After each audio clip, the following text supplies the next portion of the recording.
Hello again and welcome to another Mordian Mondays. This is episode 14.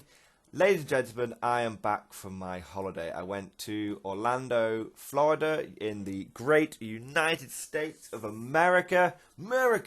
And I had to say it was a really, really good time. So I was the stereotypical tourist. I did all the tourist things. I've done holidays before where I've tried to sort of break the mold.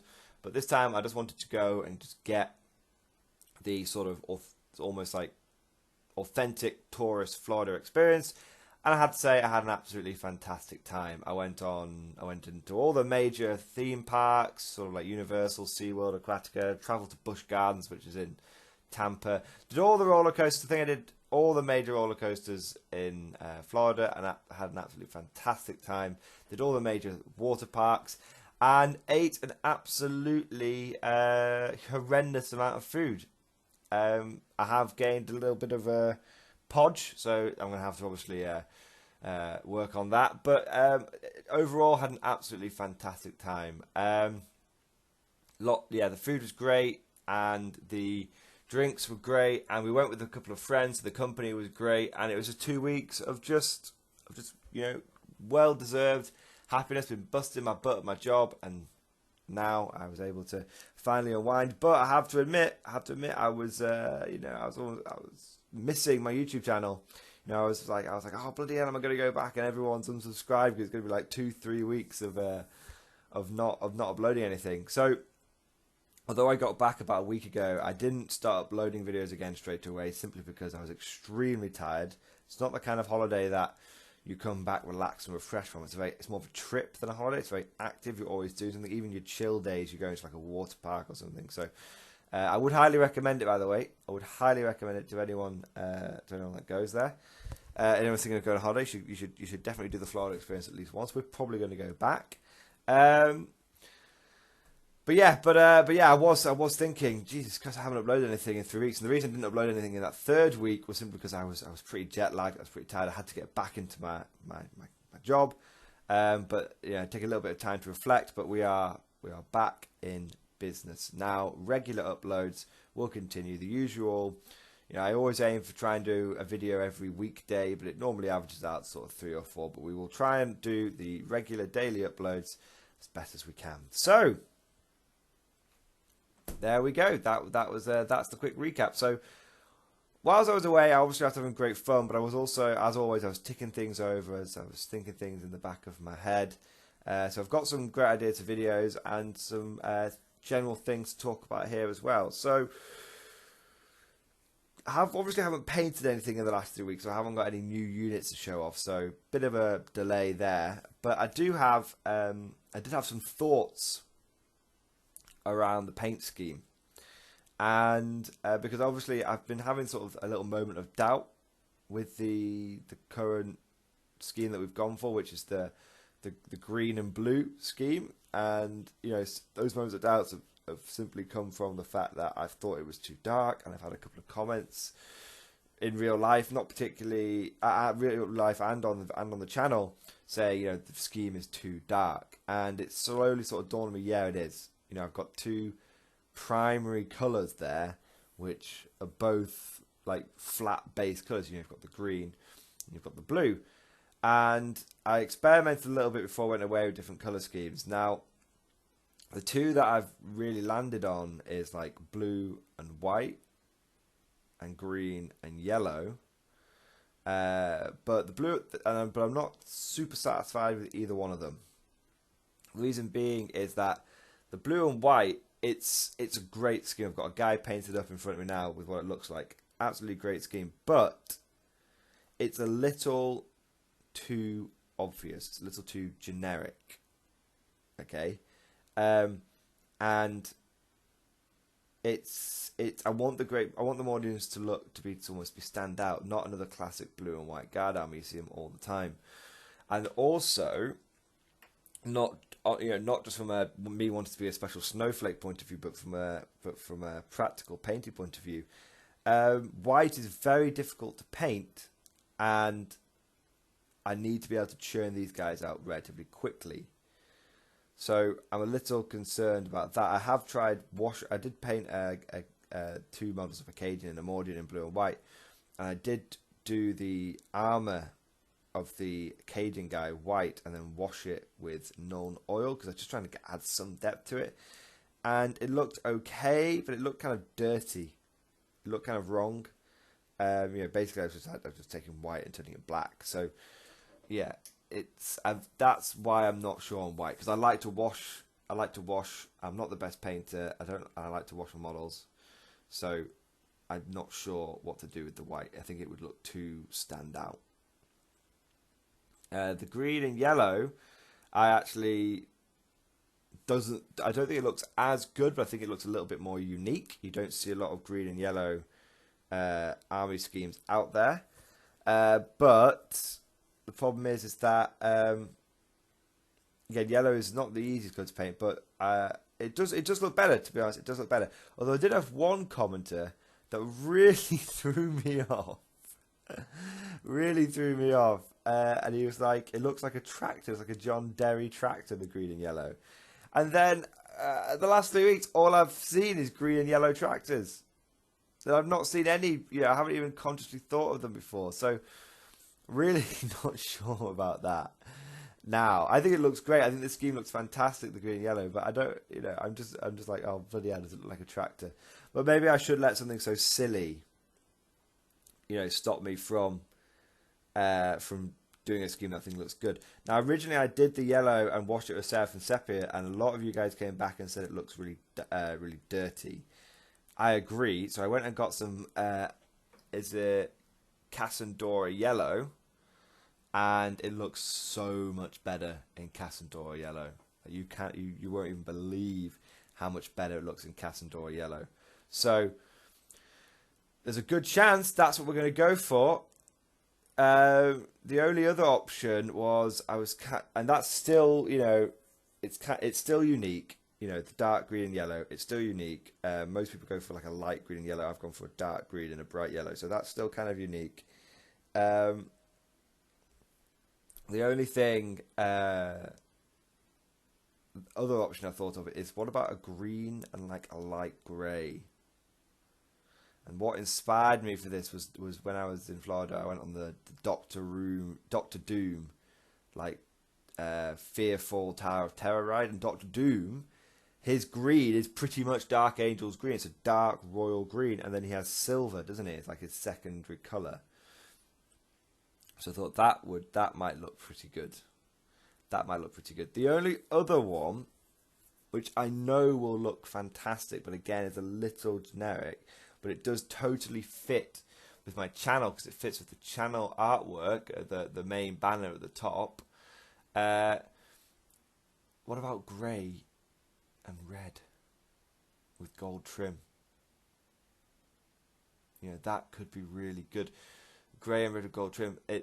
The only thing that's holding me back from doing that is my Brotherhood of Nod is grey and red. And I don't want there to be any association that my Mordians are somehow part of the Brotherhood of Nod. Don't want that association going off. Although it would mean I could use, I could mix the two ranges together. But I kind of like them being separate.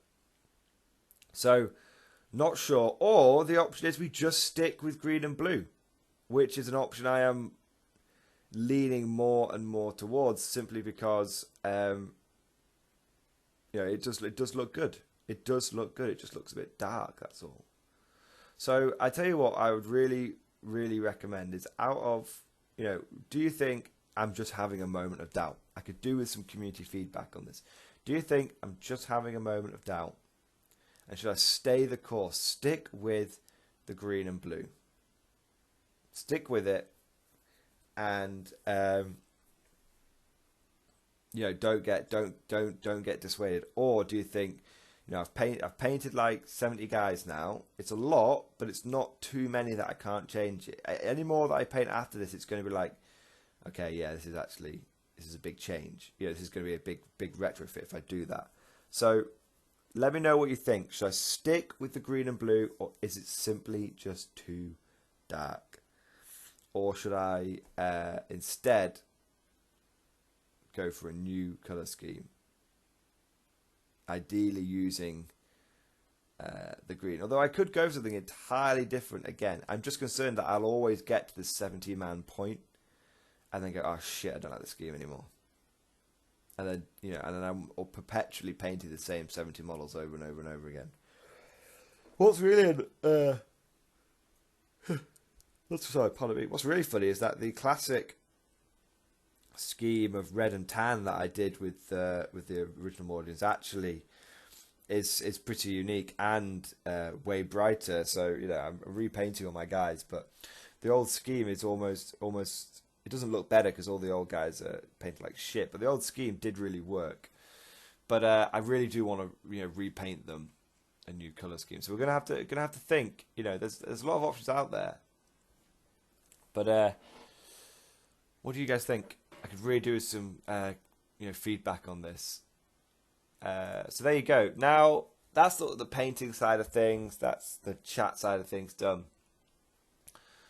We'll have a quick tactics roundup, sort of tactical thought moment. So the new Space Marines have been out for a while now, and they've been for a month or so, pretty well established. And so at first when these Space Marines came out, I wasn't really having any trouble beating them because people were getting used to the new tactics and stuff, and you could feel that there was power bubbling under the surface, but people were trying new things out. I had a game this weekend against a Space Marine player, and admittedly, neither one of us were using optimum lists because we were preparing for a tournament called the Warlords Trios tournament, which is where it's more of a fun, fluffy event, and the rule of 3 is applied to everything. Troop choices, dedicated transports, the rule of 3 is applied to everything, and it's a team event, so it's applied across the whole team. So if I use if we were only allowed, for example, 3 tactical squads between the 3 of us. So it really means you have to diversify up your list, and you can't spam, especially if all 3 of you are taking similar lists. Now, I was facing off against Sam Space Marine, and I looked at it and I thought, oh bloody hell, this is going to be easy. I'm not going to lie, I thought this was going to be a bit of a cakewalk. He had like 3 squads of veterans, squad of Hammonators, squad of Vanguard vets, Storm Shields all around. Smash Captain, and then a Power Fist Primaris, Indestructible Captain, Land Raider, Storm Talon, Devs, Razorback, and just like no troop choices, no tactical, nothing. And I was using my Penal Legion list, which is where I take Armageddon, I take Genestealer Cult with Brood Brothers basically, and I just sit, and it's meant to represent like the penal. It's a Penal Legion, so I don't have any mutants in the Genestealer Cult. It's just 3 squads of Brood Brothers, which are my Mordians, 20 man, which are like the prison officers. 3 squads of 20 neophytes, which are which are used to sort of like Salvar Chem dogs, sorry. And 20 men units in there, and then I use Armageddon Steel Legion, and I have 3 squads of infantry, 3 squads of veterans, 3 tank commanders. And it's to represent like the Armageddon Steel Legion, the actual guard, and the prisoners and the prison PDF have basically been drafted in to help them. So the fluff for our team is the Crusade's been going on a really long time, so that's why we don't have proper guard anymore. It allowed me to. I was trying to build a pure guard army, but in trios it's really restrictive because I can only take 3 infantry squads, and that's so crippling because conscripts can't cut it, and Militam Tempestas can't cut it as line infantry units either. And I can't go start taking I'll take 3 Elysian squads and 3 Death Corps infantry squads. It won't. That's not allowed. It's not allowed. So I thought I'll be fine because I've got 180 infantry and 3 tanks, and I'm facing off against Sam, who's got a grand total of like 31 infantry and a Land Raider, a Storm Talon, and a Razorback. It's like, and a Contemptor Dreadnought. It's like, oh, that's easy, that's so easy. But he's using the new Iron Hands, and let me tell you, it started off well. I killed like 10 infantry in the first. I went first as well, which is like bloody hell, great. I would have never had a chance if I hadn't gone first. And I killed like 10 of his infantry. So I thought, oh, that's like 33% of his army dead. And then I don't know what it is. Space Marines now, basically, they never lose power.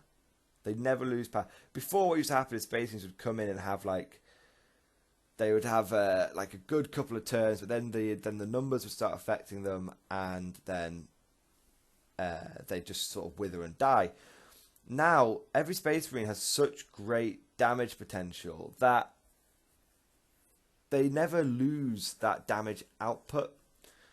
So it's really, really difficult to deal with them. It's really difficult to do that. And Iron Hands are hard as nails. They really, really are. Some of you will be thinking, like, well, they only, you know, it's the fact that no one was really taking them before, but the fact that you get Storm Shields, which is a 3+ invulnerable save, and they're so cheap, and everyone who can take one can get Storm Shield.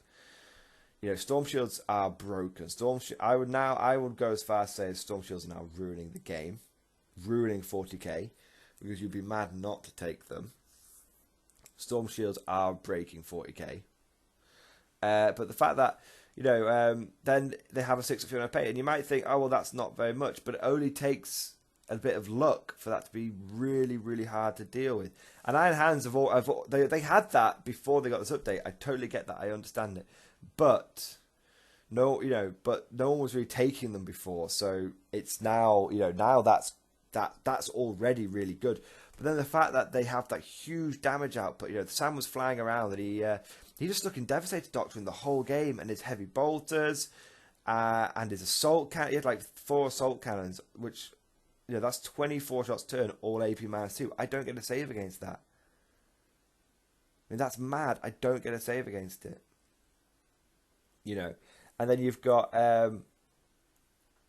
you know, heavy bolters, AP -2.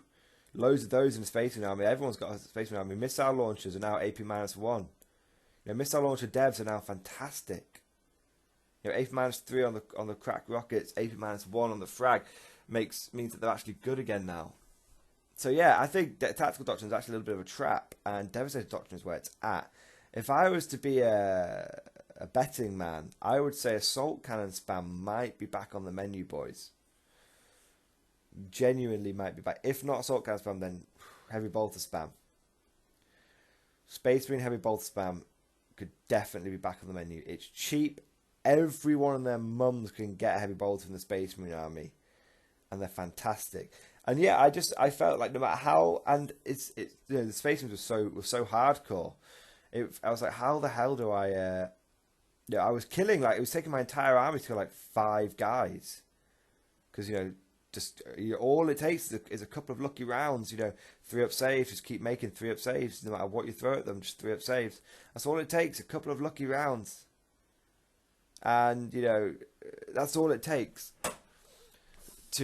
for Space Marine players to be almost unstoppable. So the game ended in a draw, and Sam still had his Land Raider left, operating at full capacity because of the half wound thing. You know, Contemptor still stomping around.